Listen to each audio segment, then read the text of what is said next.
Lo que nunca se debe hacer en misa. No es correcto que la misma persona proclame la lectura y el salmo. Si ves que hay un solo lector, ofrécete a leer. Deben ser 2 lectores entre semana y 3 el domingo. Ok, entonces aquí hay unas imprecisiones, ¿no? Hola queridos jóvenes, queridos hermanos, ¿qué tal? ¿Cómo están? Espero que se encuentren muy bien. Por aquí les saluda el padre Byron. Me han pasado un video que se llama Lo que nunca debes hacer en la Santa Misa. Quisiera reaccionar porque me he dado cuenta que hay unas imprecisiones y quisiera aclararlo. Así que vamos directamente a ello. Tenemos aquí el video, tiene casi 500.000 de reproducciones, así que eso no es muy bueno, ¿no? Que tenga tanto alcance algo que no está del todo correcto. Vamos a ver. Digo, el hermano que sale aquí seguramente lo hizo con muy buena intención. David Aguilar, según veo aquí sale en la pantalla. Seguramente que sí, eso no lo cuestiono, no lo dudo para nada, ¿no? Sino que a veces hay ciertas imprecisiones que, bueno, como sacerdote quisiera aclarar para que no se confunda la gente, ¿no? Lo que nunca se debe hacer en misa. No es correcto que la misma persona proclame la lectura y el salmo. Si ves que hay un solo lector, ofrécete a leer. Deben ser 2 lectores entre semana y 3 el domingo. Ok, entonces aquí hay unas imprecisiones, ¿no? Y el primer punto a aclarar. Quien lee la primera lectura tiene el nombre de lector. Normalmente debería ser un ministro instituido para el ministerio del lectorado. Quien canta el salmo es un salmista o un cantor. Entonces sí, se recomienda que sean 2 personas distintas. Sin embargo, no hay ningún problema si es que en alguna situación él mismo tiene que leer la primera lectura y luego cantar el estribillo del salmo y luego todo lo que viene a continuación. No hay absolutamente ningún problema. Esto no es como que eso nunca se debe hacer en misa, nunca. No. Tranquilamente, si es que no hay quien, pues lo hace el mismo lector instituido, ¿sí? Luego hay una segunda lectura los días domingos y también las solemnidades. Esta segunda lectura debería hacerlo sí también otro ministro lector. Sin embargo, si es que no hay, tranquilamente lo puede hacer el mismo ministro lector. Inclusive si es que no hay ministro lector, lo puede hacer el mismo sacerdote, ¿sí? Eso se encuentra en la instrucción general del misal romano. En el numeral 57 se nos dice que tiene que ser siempre textos bíblicos, ¿no? Importantísimo, porque a veces hay personas que quieren cambiar el texto de la Biblia por algún otro escrito de algún poeta por allí. Eso está prohibido, eso sí, nunca se debe hacer. Luego, las lecturas siempre se van a proclamar desde el ambón. En cambio, el salmo pudiese proclamarse, pudiese recitarse, cantarlo desde otro lugar conveniente. No necesariamente desde el ambón, ¿sí?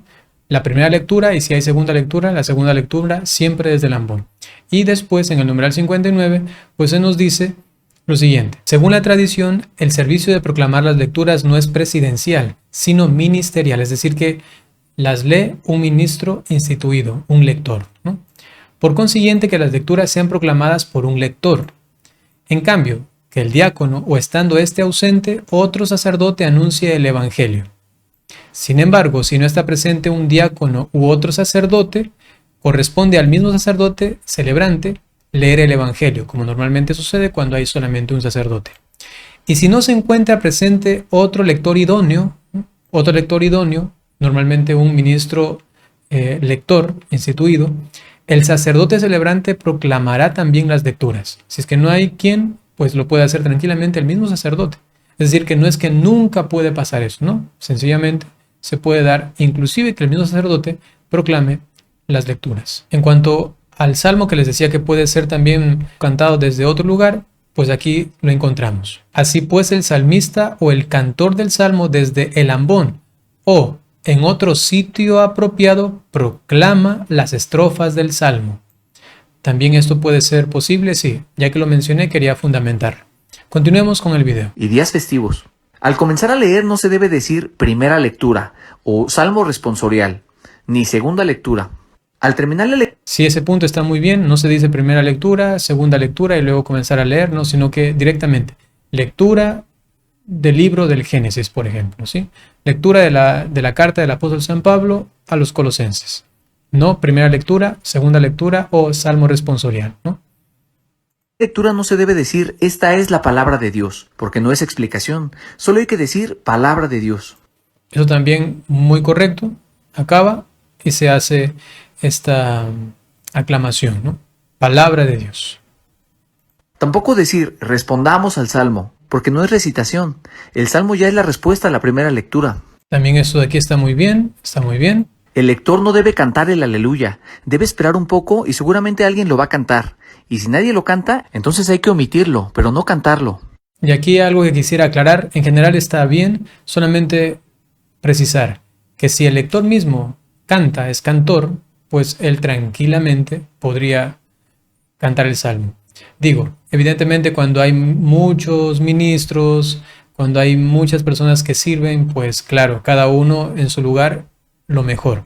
Pero digo, no es que nunca, ¿no? O sea, no es que nunca se debe hacer eso, no. Si el lector también sabe cantar y no hay quien más, tranquilamente lo puede hacer. Y eso sí, siempre el aleluya se debe cantar. Siempre se debe cantar, no se debe leer aleluya, aleluya, el Señor es mi pastor, nada me faltará, aleluya, aleluya. No, no, tiene que ser cantado el aleluya. Importantísimo, eso sí lo dice también la instrucción general al misal romano. Aquí en el numeral 62 dice, después de la lectura que precede inmediatamente al Evangelio, se canta el aleluya u otro canto determinado por las rúbricas según lo pida el tiempo litúrgico. Esta aclamación constituye por sí misma un rito, o bien un acto por el que la asamblea de los fieles acoge y saluda al Señor, quien le hablará en el Evangelio, y el cual profesa su fe con el canto. Atención, que acentúa canto.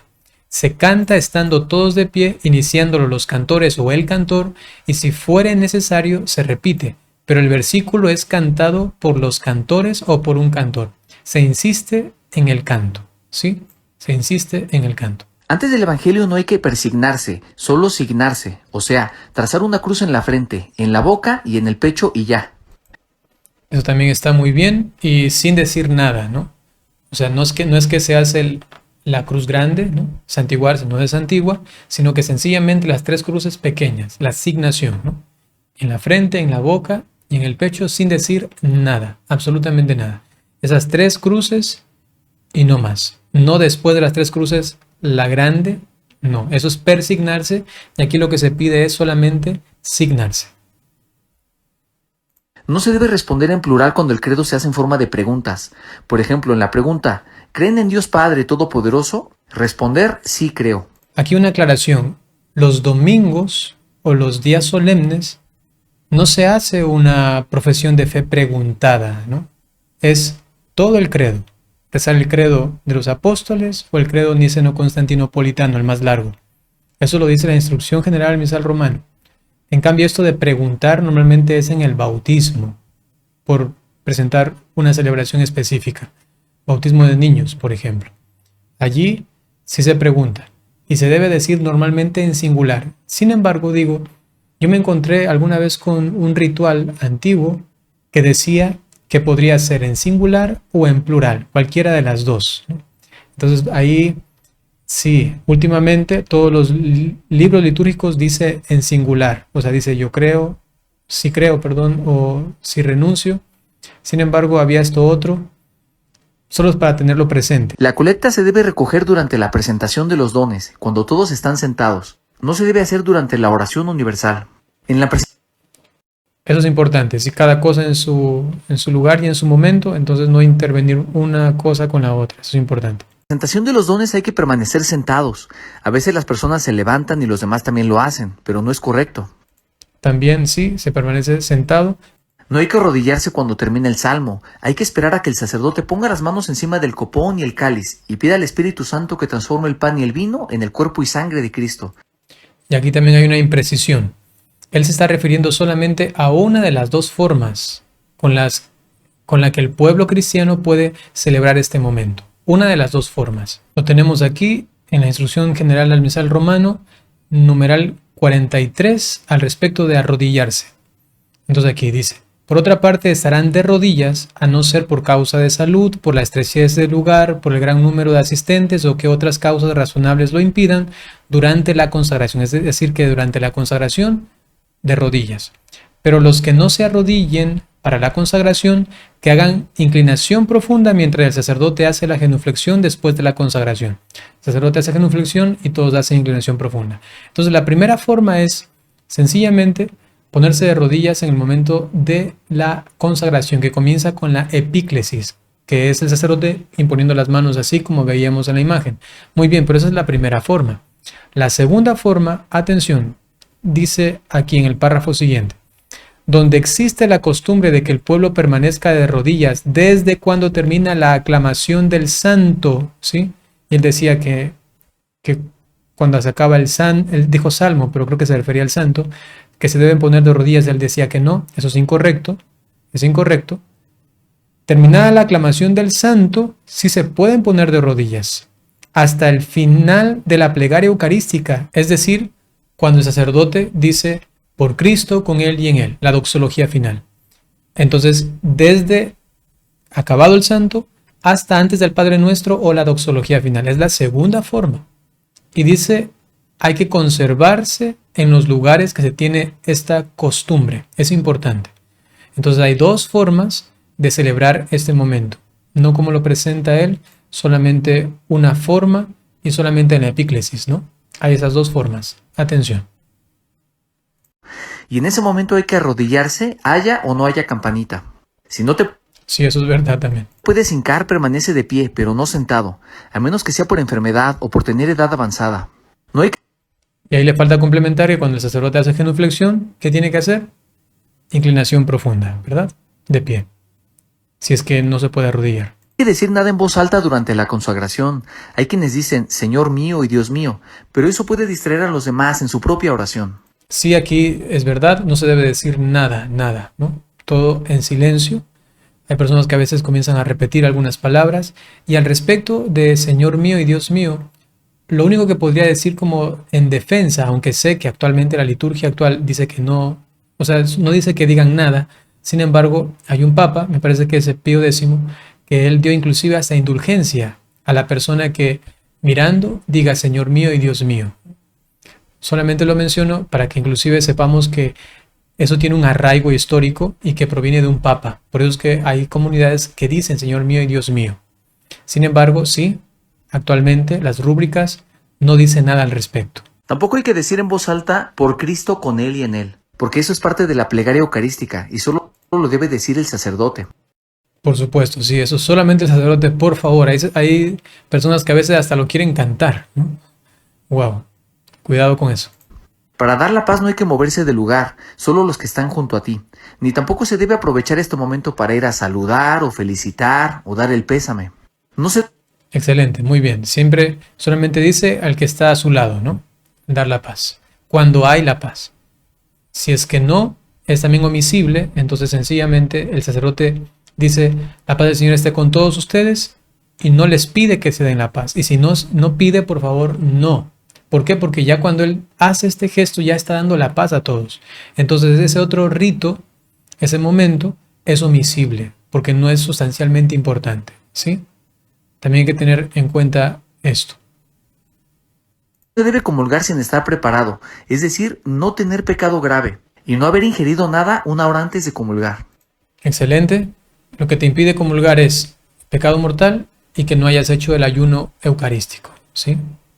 Evidentemente, también una cuestión espiritual, porque puede ser que estés en gracia, que hayas hecho el ayuno, pero que no estés dispuesto. Entonces también tu disposición actual de ese momento. Es importante ese tercer punto también. No hay que formarse solamente en la fila del sacerdote. Jesús está en la hostia consagrada, ya sea si lo da el sacerdote o los ministros, que son personas preparadas, instruidas y autorizadas por el obispo. Después de comulgar no hay que platicar con los demás. Sí, eso último que mencionaba, sí, si está un ministro y solamente si es que es una situación extraordinaria, entonces sí, se recibe del ministro. Si la situación es extraordinaria, si es que no, tienes todo el derecho de sencillamente ir donde el sacerdote, porque son ministros extraordinarios para situaciones extraordinarias. Y para no colaborar en que ellos sigan ejerciendo su ministerio de forma errada, haciendo ordinario lo que debería ser extraordinario, pues uno tranquilamente podría ir donde el sacerdote. Porque uno dice, solamente estamos 5, 6, 20 personas que vamos a comulgar y hay otro ministro ahí extraordinario de la comunión. Un minuto extraordinario de la comunión. Entonces, tranquilamente va dándole el sacerdote. Porque el otro es solamente para situaciones extraordinarias. Es importante esto. Y lo otro que estaba mencionando, por supuesto, nos esté conversando. Es un momento tan sagrado de comunión. Sino con el Señor que acabas de recibir. Cuando termina la distribución de la comunión, no hay que seguir cantando, sino terminar el canto con la última persona que comulga, para hacer silencio sagrado en el diálogo con Dios. O sea, también no exagerar, ¿no? O sea, si está la melodía, no, acabo de comulgar el último y tac, cortarlo, ¿no? No, no.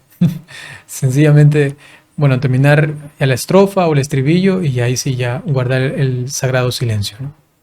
Hay que poner el celular en silencio y no distraerse con él, porque hay que dedicar toda la atención al Señor. Muy bien. Lleva a tus hijos, pero enséñales a comportarse y a disfrutar de la casa del Señor. Excelente. No hay que llegar tarde a misa, porque el Señor nos preparó un lugar en su mesa y no hay Excelente. que hacerlo esperar.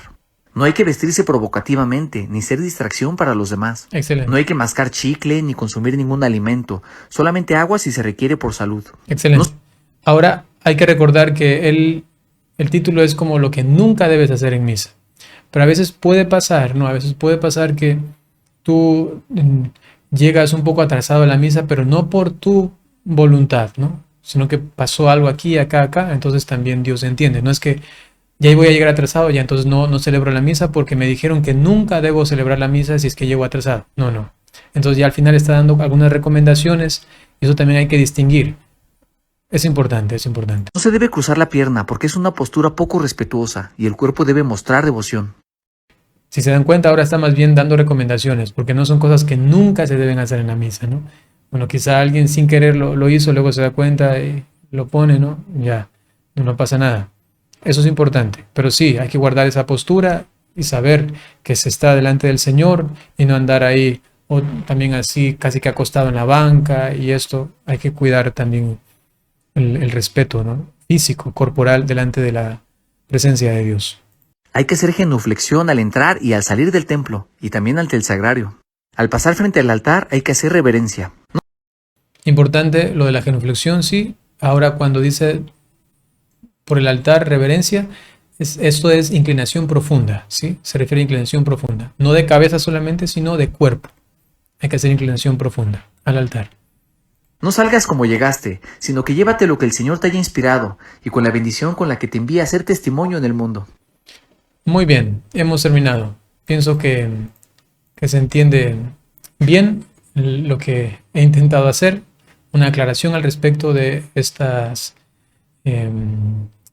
esos puntos importantes que ha mencionado, que me parecen muy importantes. Sin embargo, creo que era necesaria esta aclaración. Sencillamente permítanme ahora darles la bendición y recuerden que a veces uno puede tener muy buena intención, pero a la final, si no se profundiza en los temas, uno podría dar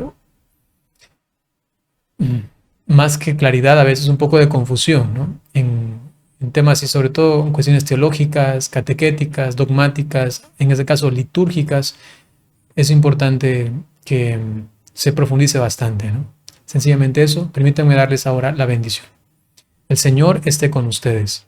La bendición de Dios Todopoderoso por intercesión de la Santísima Virgen María, San José y todos los ángeles y santos, en el nombre del Padre, y del Hijo, y del Espíritu Santo. Hasta pronto.